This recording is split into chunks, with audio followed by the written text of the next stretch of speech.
Thank you, Brian. All right, a couple of quick updates with regard to water quality. Start with our wetlands.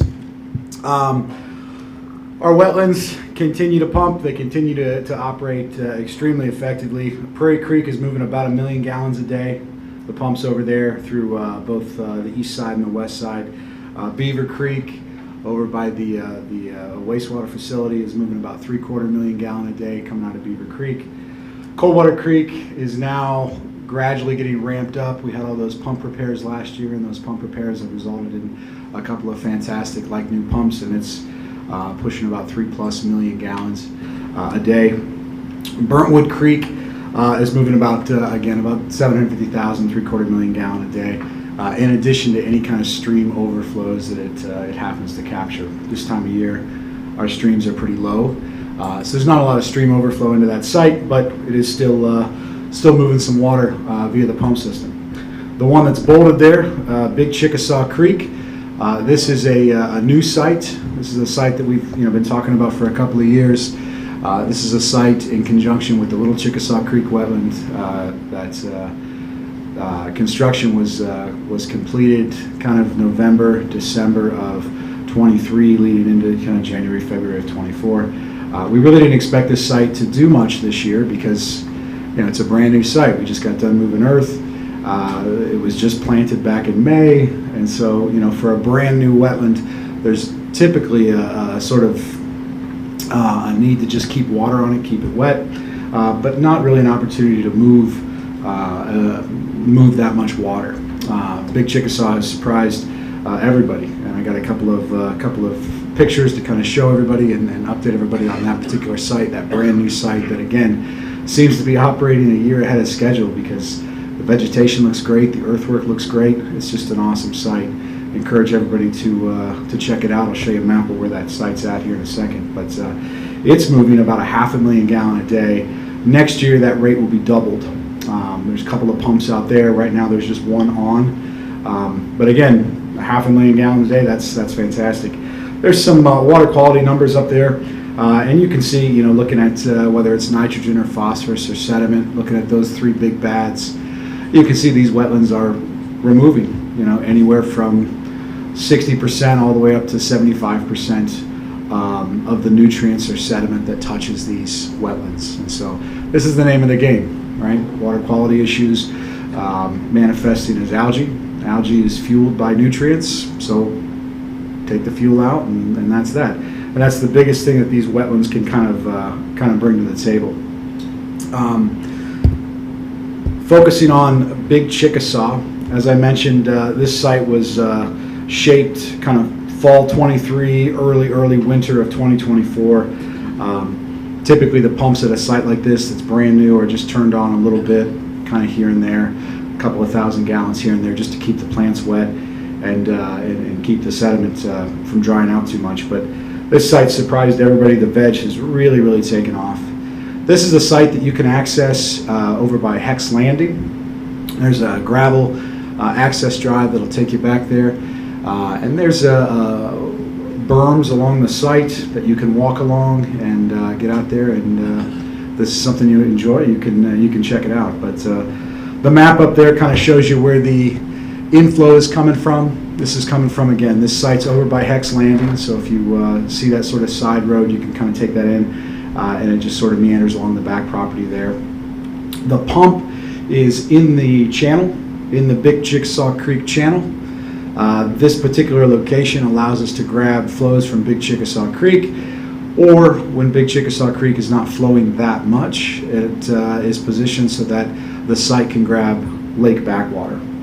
The water flows in via a couple of pumps. You can see they go into an initial settling pool up there on your left, and that initial settling pool allows that water to kind of settle out, allows some of the big particles to kind of sink to the bottom.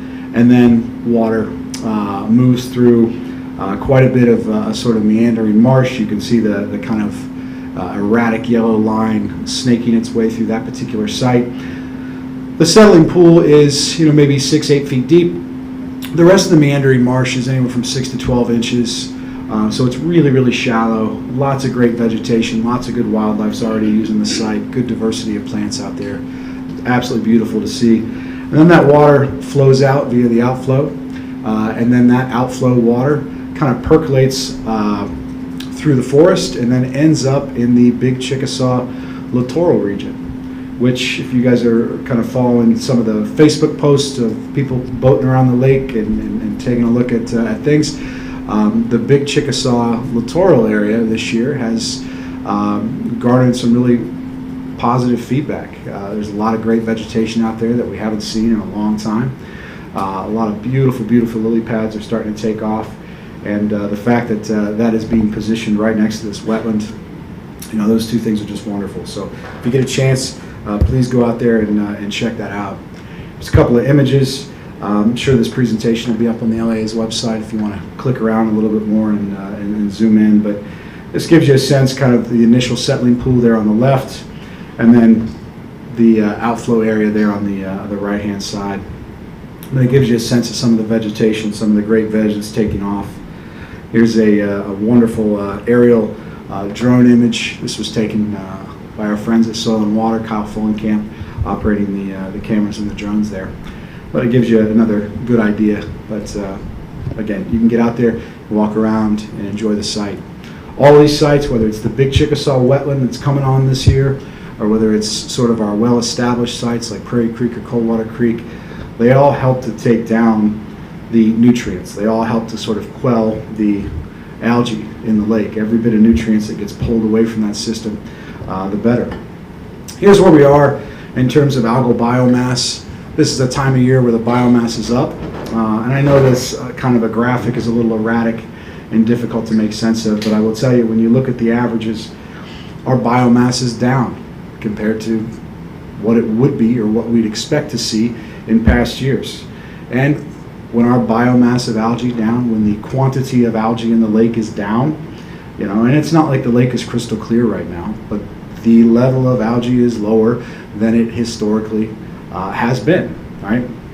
And when you look at what that literally means, if we focus on something like harmful microcystin toxins, this is where we're at.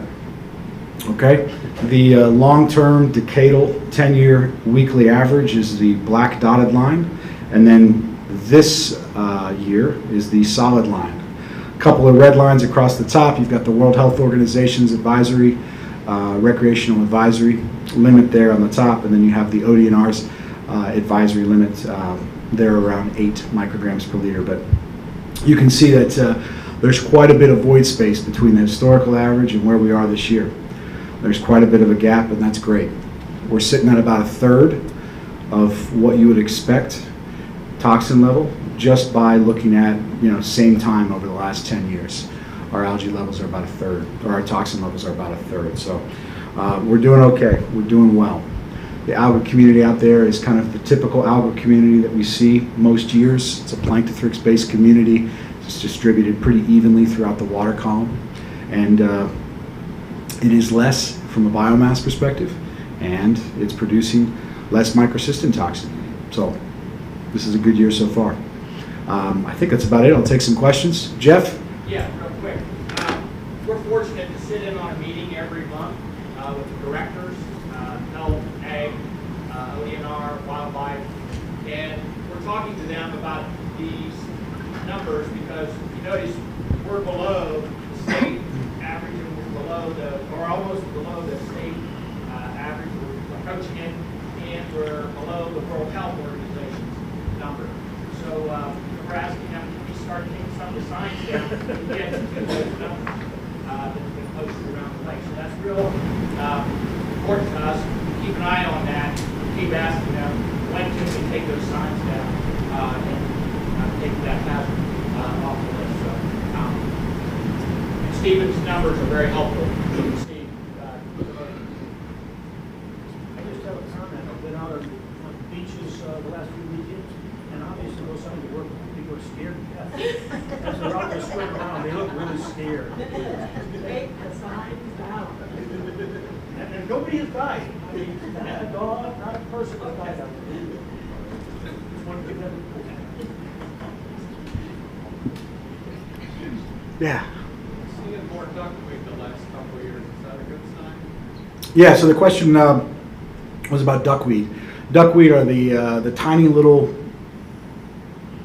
green plants that float on the water. Some people might even look at them and consider them to be sort of an algae.